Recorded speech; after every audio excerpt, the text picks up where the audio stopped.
Translation by His Divine Grace Srila Prabhupada. Purport. O Lord, who resemble the shining sun, you are always ready to fulfill the desire of your devotee.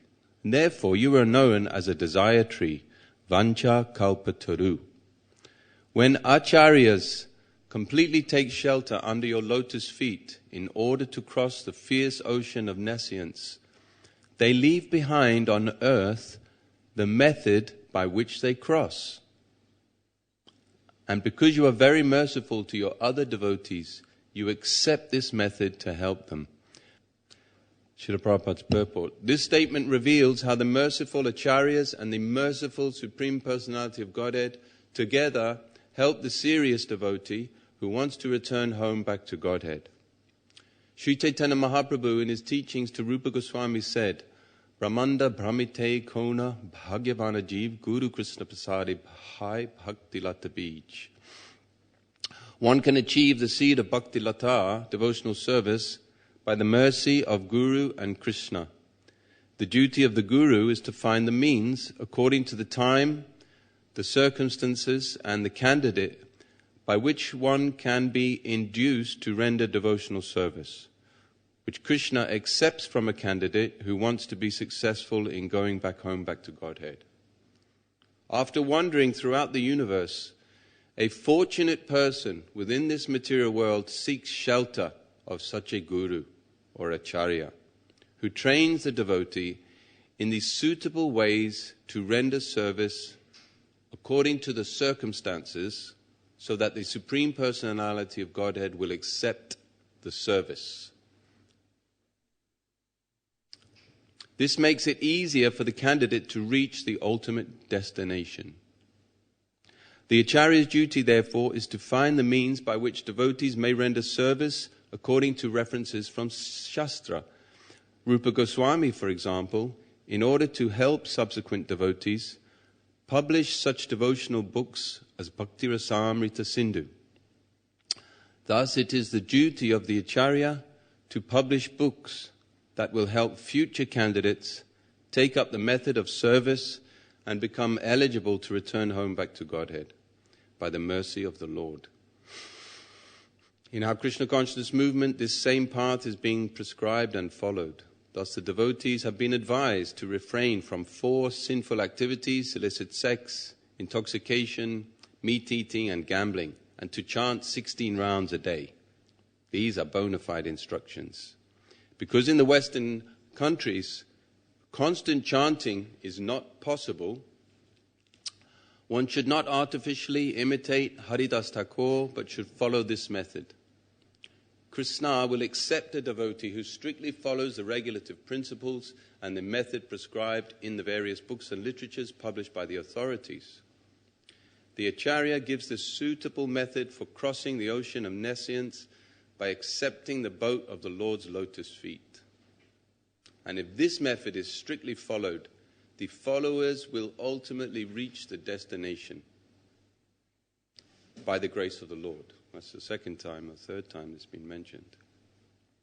This method is called Acharya Sampradaya.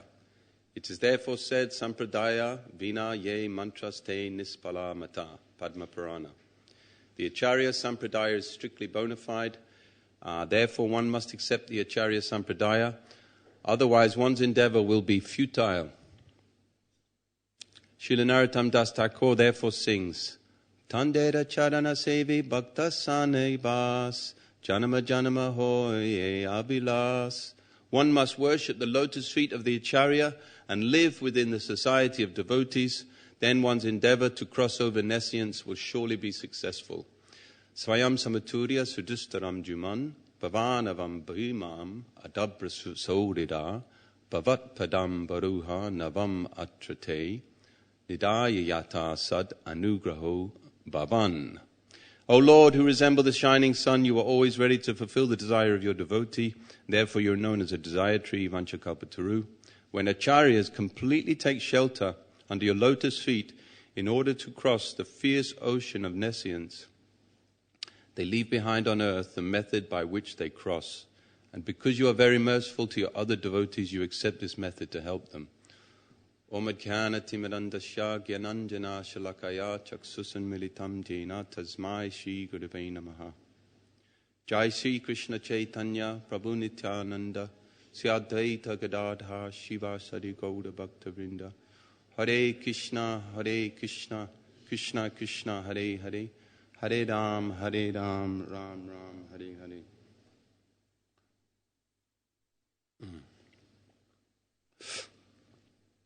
So it's incredible. These purports, 10th canto, are very amazing.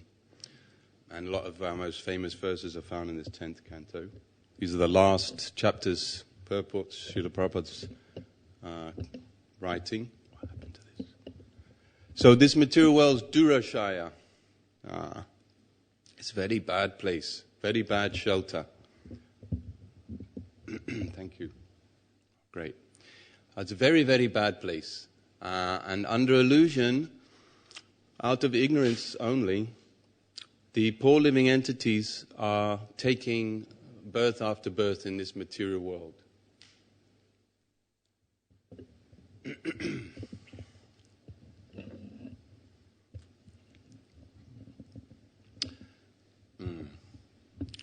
And they are suffering. This is reality. All around us, so much suffering. Here, fierce ocean. People are in ignorance, pramata kurute vikama, and trying to get some enjoyment, some happiness. They are performing one activity after another to adjust to this idea of material happiness. Even when they take up so many false paths of spiritual life, their aim is material happiness. So they're false gurus, the false acharyas.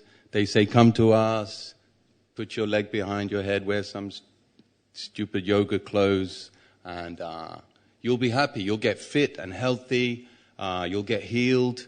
People become addicted to trying to heal themselves just so that they can enjoy material sense gratification over and over again. And what happens? They end up suffering in old age with disease and impending death without any knowledge. They become very depressed. And even the most successful, wonderful people, they're all living in California, and the weather is fantastic. They have tons of money and fantastic lifestyle. The beach is there, the sea. And what are they doing? They're jumping off San Francisco Golden Gate Bridge. Even the big guys, big millionaires, big successful film stars, film directors. Because they have no spiritual knowledge in Kali Yuga, it's a fierce ocean. They cannot handle the old age specifically. Therefore, they're taking skin graft to make themselves more beautiful, or their plastic surgery.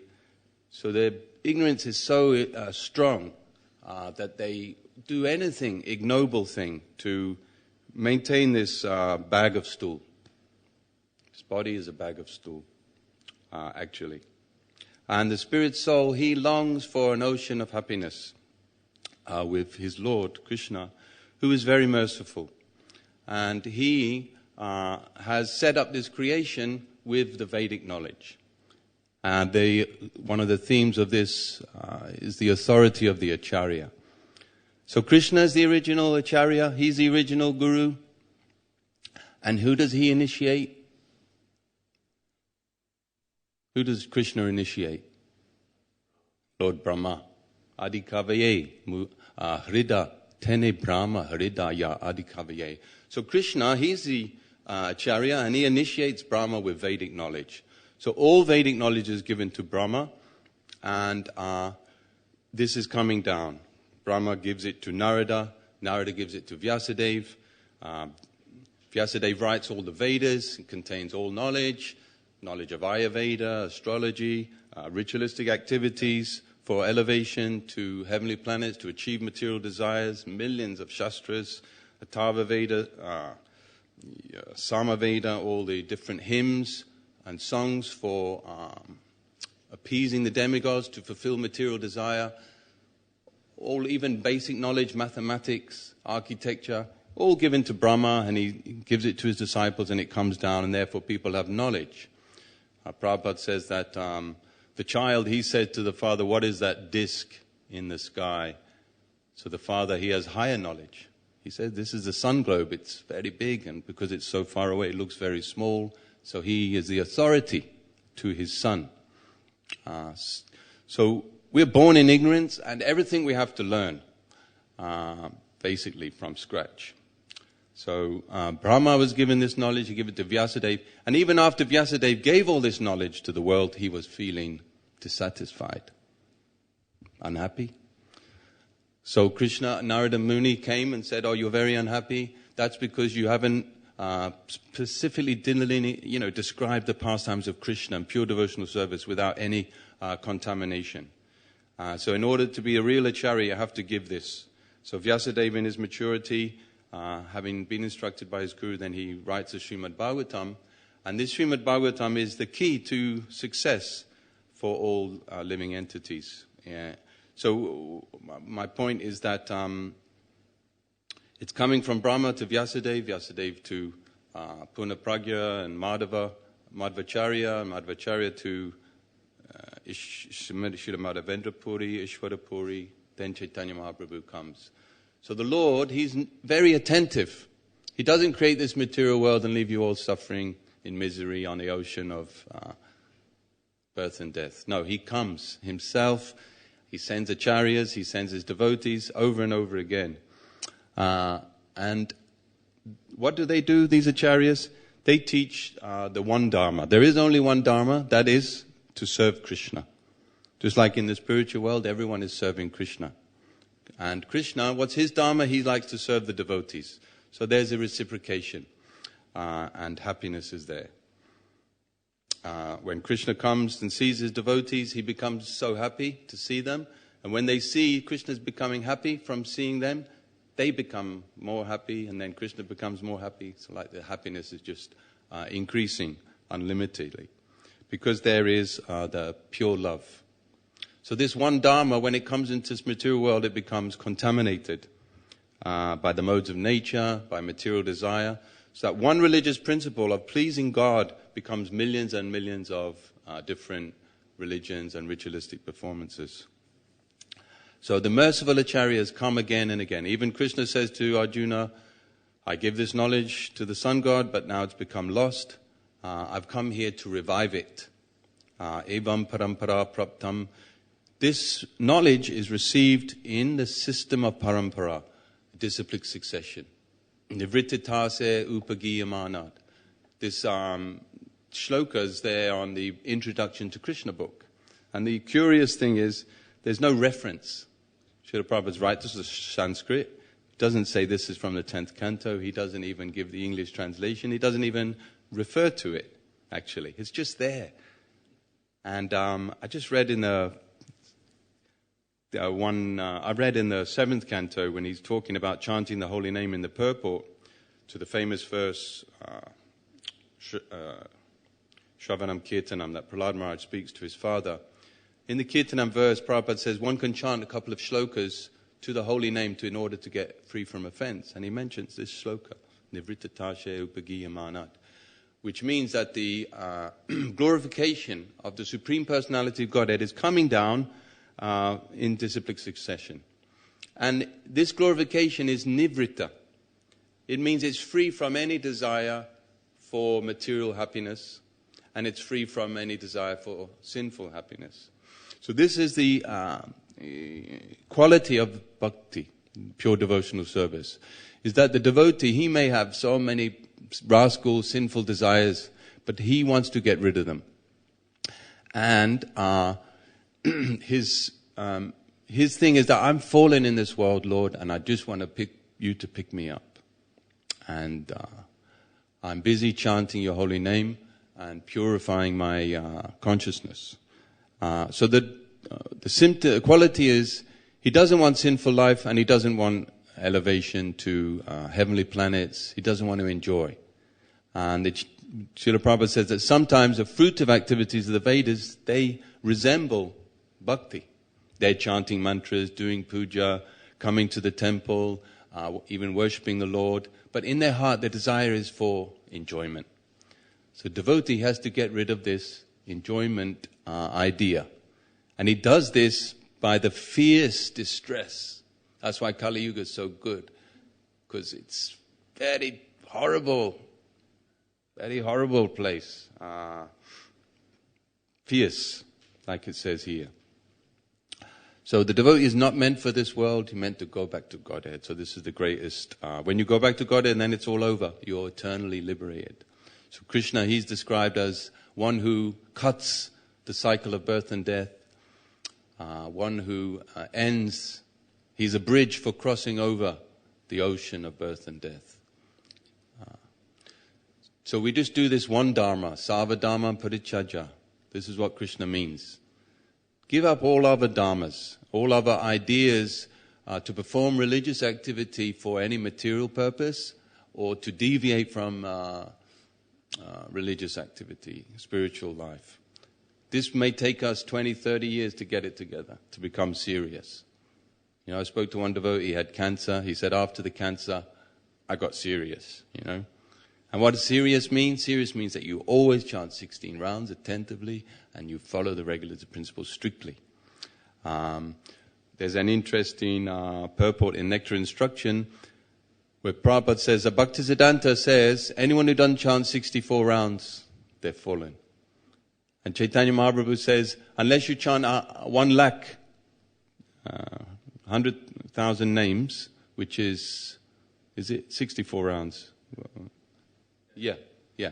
So Chaitanya Mahaprabhu, unless you're chanting 64 rounds, I'm not going to your house for lunch when he was in Puri, because you go for lunch to bless all the devotees, get their association. Everyone wants to come, Chaitanya Mahaprabhu to come to their house. So unless you're chanting one lakh. But Prabhupada says, in the Western countries, we can't do this, therefore we've reduced it to 16. The one who does it strictly, he is assured of the mercy of Chaitanya Mahaprabhu, who will accept him. This is the what the verse is saying here, Prabhupada saying the purport. The Bhakti Lata Bij, what is that seed that the Guru gives? And Srila Prabhupada writes that this seed is a methods, rules and regulations, something like that, by which one practices Krishna consciousness. So here you've got Krishna consciousness. You know that Krishna is the Supreme Personality of Godhead, that you're going to go to the spiritual world, that's where you want to be. This world is illusion, it's suffering. It takes some time to understand that. Like we say, we have different ashrams, different experiences of life, and one goes through it. And one grows old. All the time one's getting older.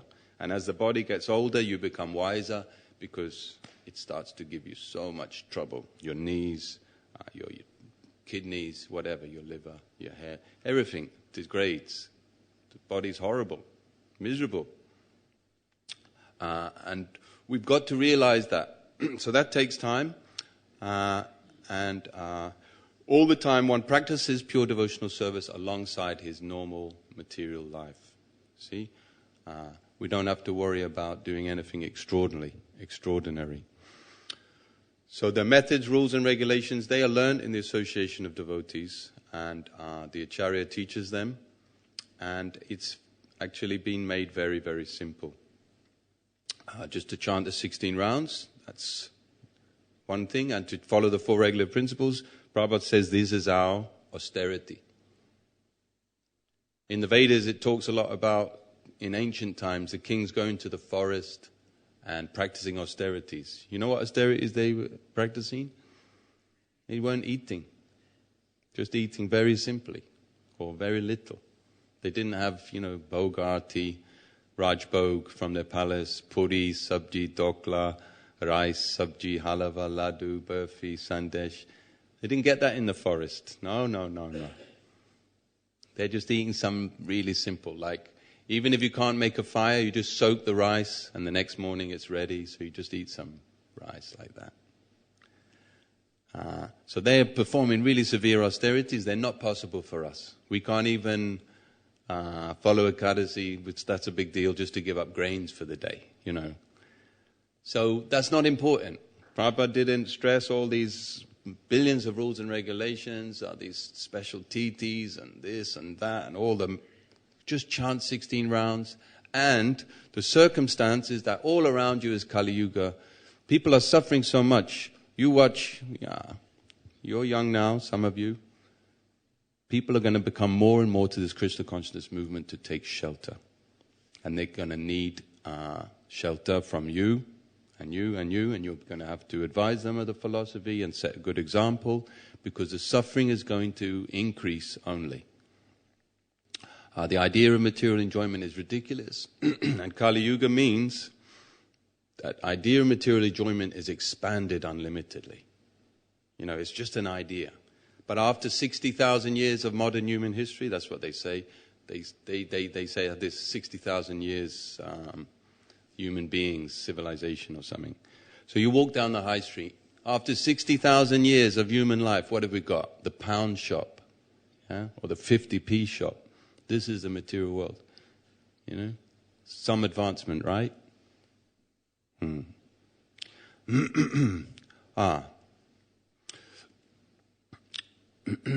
So the devotees this is going back to my point.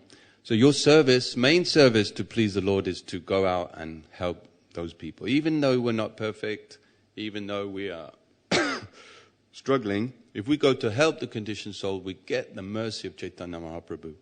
100%. The preaching is more important than any so-called, what should we say, item of devotional service practically. We're not here to enjoy Hare Krishna, Krishna Krishna, Hare Hare, Hare Ram, Hare Ram. You know, the temple is very nice, devotees are nice, prasadam is nice, everything's very nice. We have nice kirtan, we see the Lord every day, He's so beautiful, we're so fortunate. But we're not here to enjoy that. We're here to go out and perform the simple austerity of preaching and saving conditioned souls. And this, you'll get Chaitanya Mahaprabhu's mercy. 100% you'll get it. And if we can help with that in any shape or form. And yet, Prabhupada just didn't say, okay, go and preach. He made temples, he made deities, and there's so much service. Just like these beautiful garlands. That's so clever, isn't it? They're small flowers, but you make a double. I think the Gurukulis made them. They're really beautiful. The older Gurukulis, okay? So there's so much service to do.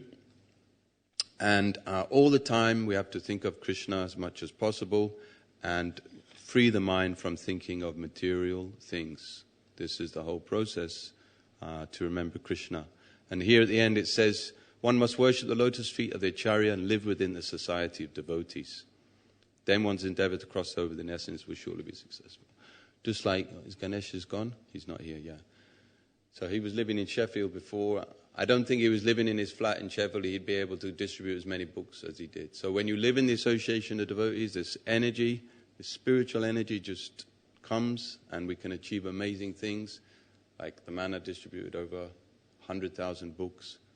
Because we're living together in association. That inspiration is there. Live with the association of devotees all your life. Like you're here now, you're living. But one day you might have to get married and be out there in the material world. You think life is tough now? Wait till you go outside. So therefore you have to push yourself a little. Stay in association of devotees as much as possible. And chant Hare Krishna. Yasyam vai sriyamanayam krishnai paramapurusai bhakti udbhajate pungsa shoka moha bhayapaha. So when Vyasadeva enters into trance in the 7th chapter of Bhagavatam in the beginning, after Narada Muni told him you've got to write about the Lord, you've got to write about Krishna fully, dharma projita kaitava, anything but service to the Lord is cheating our religious principle. There's only one religion, that is to serve Krishna, give him all happiness. And all the other rules and regulations of Shastra is just to bring us up to this level. What is the verse? Smartavya satatam Vishnu. There's only one thing, to always remember Krishna and never forget him. That's 2. But it's the same thing, negative and a positive. So all the Vedas are there just to support this one principle. And there's another wonderful shloka about Veda Ramayana. In all the Vedas and the Ramayana, and the Puranas and all the Shastras, there's only the glorification of Lord Hari. That's all that's there, actually, on a deeper level.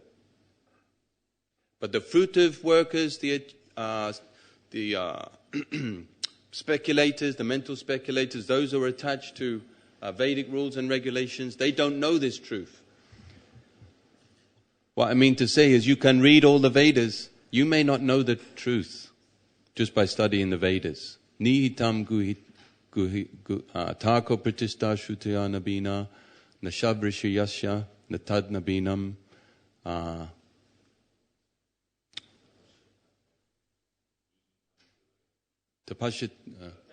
Dhammashitabam nihitam guhayam. Guha. So all the Vedas are there, but how to understand them? You need the Guru. You need the Acharya. Nihitam guhayam. Because it's, by nature, Krishna consciousness is a secret. That's its nature. It's concealed. It can't be just taken so easily. You've got to find it in your heart by two processes. The Guru outside and the Super Soul inside. So if you have faith in that inner Guru and your external Guru, they're the same manifestations. One is outside, one is inside. So by very carefully cultivating your internal Krishna consciousness and very carefully hearing from the Acharya, then one makes very sound progress by these two Acharyas. And then the secret is revealed by application. Yasyam vai bhakti utpajate. It springs from the heart automatically. Just like Jaga and Madha. They were great demons. They were big Brahmin demons. They were very sinful guys. But when Lord Nityananda later, or Lord Chaitanya, met with them, after they had repented and become devotees somewhat, started chanting their rounds and being well behaved, Chaitanya Mahaprabhu, he just touched one of them, and he immediately began to offer eloquent prayers in full knowledge of Krishna, his forms, his incarnations, his pastimes. And the same with this other devotee, this young boy. Chaitanya Mahaprabhu just let him suck his toe or something like that, some child. And then the child immediately awakened and began to offer all these eloquent prayers. And when the Lord came to see Dhruva, he touched him with his conch shell, and Dhruva immediately awakened and began to offer all these prayers. So it's not something that you can intellectually cram in your head and learn it. It's already there in your heart, Nitya Siddha Krishna Prem. And just by the application, you have to wait for the mercy. Tate anukampam. The mercy follows one who keeps trying, keeps chanting, and keeps hoping. This is hope against hope, like that. I was trying to get another point in about Dhamma Praitava, Kaitava, Srimad Bhagavatam. So the Srimad Bhagavatam is the authority, the Acharya is the authority, and the devotees are the authority. And these, all we need, everything, all the help we can get. So I'll kind of stop now, I think. And perhaps we'll have some comments or questions.